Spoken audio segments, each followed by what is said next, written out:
ও দয়া কেন তোমার এমন খেলা পলে পলে ও দয়াল কেন তোমার এমন খেলা পলে পলে ও দয়াল কেন তোমার এমন খেলা পলে পলে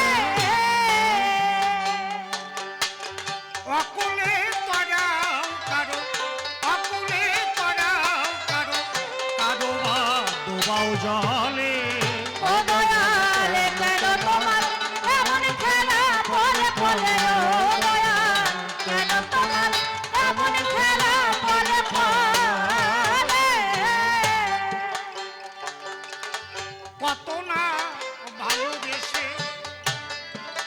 যাহারে দিলাম এমন জানি না অন্তরে তোর কি কথা ছিল গোপন কত না ভালোবেসে যাহারে দিলাম এমন জানি না অন্তরে তোর কি কথা ছিল গোপন ভাঙিল সুখের স্বপন ভাঙিল সুখের স্বপন দেখা তাই বুকের তলে ও দয়াল কেন তোমার এমন খেলা পলে পলে ও দয়াল কেন তোমার এমন খেলা পলে পলে কেন যে সাথী হারা হারানো সাথী তীরে নিদারুণ ব্যথা সয়ে আজ খুঁজিয়া ফেরে কেন যে সাথী হারা হারানো সাথী তীরে নিদারুণ ব্যথা সয়ে আজ খুঁজিয়া ফেরে ভাসে দুই আখি নিরে ভাসে দুই আখি নিরে বাসা তাই গাছের তলে ও দয়াল কেন তোমার এমন খেলা পলে পলে ও দয়াল কেন তোমার এমন খেলা পলে পলে কেন যে মানুষের মন গড়েছ এমন করে দুদিনের ভালো লাগা বলে যায় দুদিন পরে কেন যে মানুষের মন গড়েছ এমন করে দুদিনের ভালো লাগা বলে যায় দুদিন পরে কারো ঘরে আলোয় ঘরে কারো ঘরে আলোয় ঘরে কারো বা আগুন জলে ও দয়াল কেন তোমার এমন খেলা পলে পলে ও দয়াল কেন তোমার এমন খেলা পলে পলে কেন যে দমকাই ঘরে নিভে যায় আশার বাতি কারো ঘর আলোয় ভরা কারো বায় আধার রাতি কেন যে দমকাই ঘরে নিভে যায় আশার বাতি কারো ঘর আলোয় ভরা কারো বায় আধার রাতি রসিকা রায়ের সাথে রসিকা রায়ের সাথে জনম ঘর পথেই চলে ও দয়াল কেন তোমার এমন খেলা পলে পলে ও দয়াল কেন তোমার এমন খেলা পলে পলে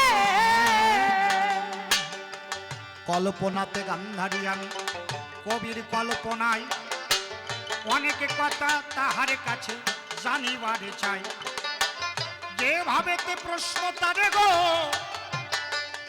আমি করেছিলাম দান এক এক করে সবার মাঝে দিল সমাধান কবির স্বভাব সবার মাঝে অভাব ধরতে হয় তা না হলে খাঁটি কবি সে তো কবু নয় তাই তো পুনরায় স্বভাব মতে দাঁড়াই সভা করে কিছু প্রশ্ন করলাম তাহার ধারে।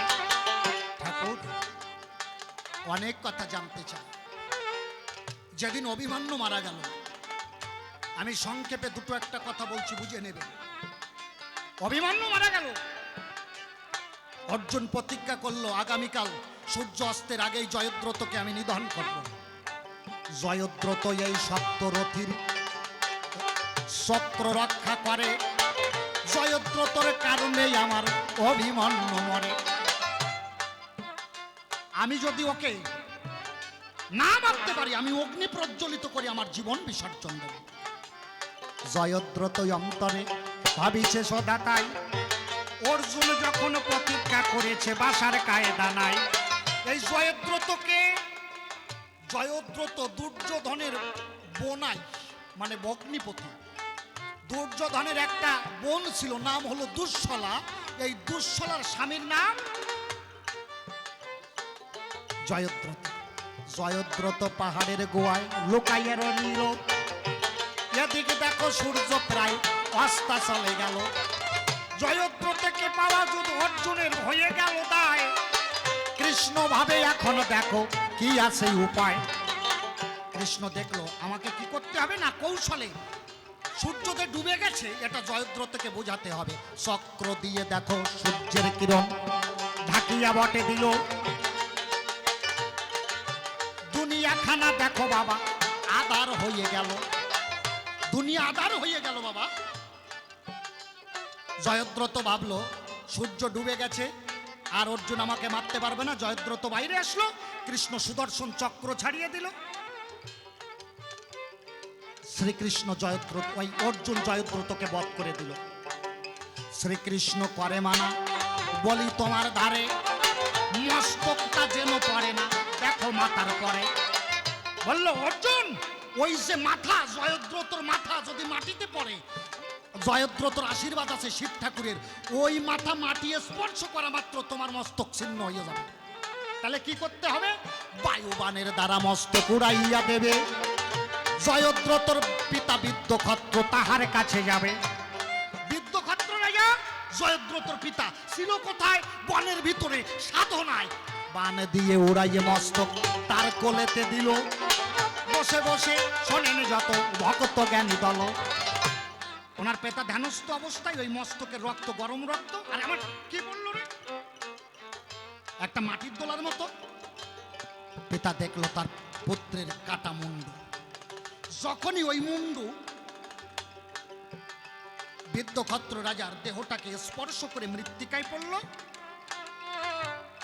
যখন তাহার অঙ্গ স্পর্শ করে মাথা মরিল মৃত্তিকায়, দেখতে দেখতে বিদ্যক্ষত্র রাজা মারা যায়।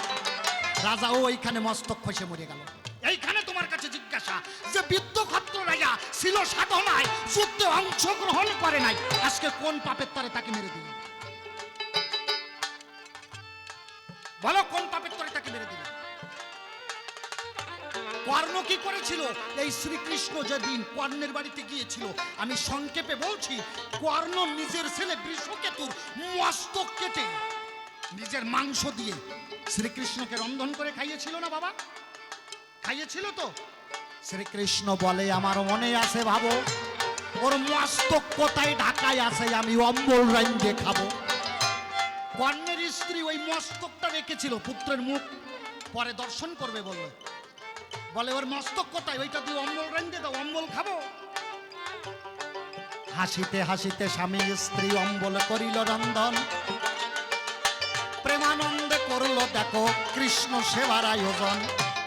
নিজের ছেলের মস্তক কেটে অম্বল রান্না করে মাংস রন্ধন করে ভগবানের অতিথিরূপী নারায়ণের সেবা দিয়েছে। আচ্ছা, ওরা যদি অধর্মের পক্ষ হবে, ওরা অতিথি সেবার জন্য, অতিথিরূপে নারায়ণ সেবার জন্য নিজের ছেলে কাটি ভগবানের সেবা দেয়। জীবনে কোনোদিন শুনেছেন অর্জুন একটা মুরগি মারিয়ে কোনোদিন কৃষ্ণরে খাতি দিয়েছে? শুনেছেন? শুনেছেন কোনোদিন? আরো অনেক কথা কতি ইচ্ছে ভাই।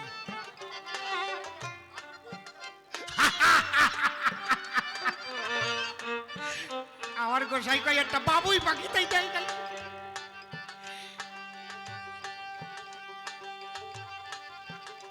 আপনারা জানেন পাঞ্চাল রাজা প্রতিজ্ঞা করেছিল দ্রোণাচার্যকে সে বধ করবে, তার জন্য প্রতিষ্ঠি যজ্ঞ করেছিল।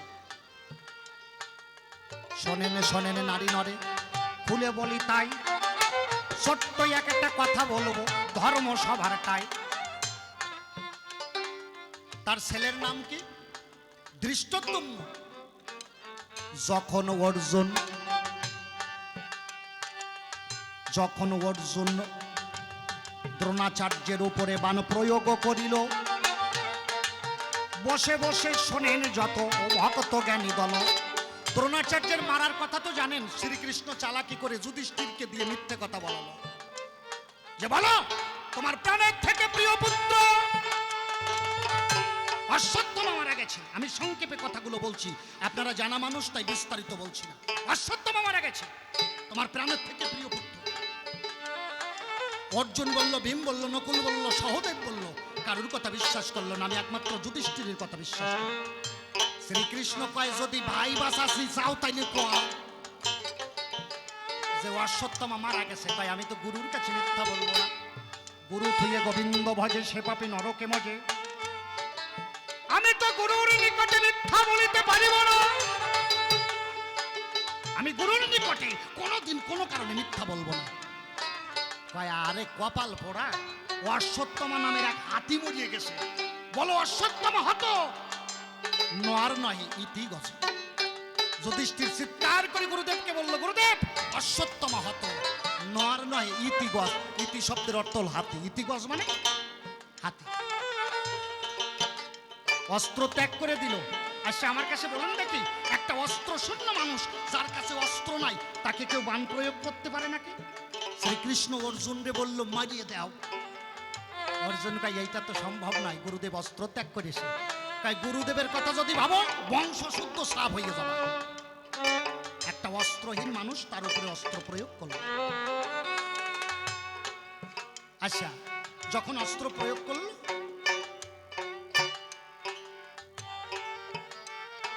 দ্রোণাচার্য শয্যাশায়ী হয়ে গেল।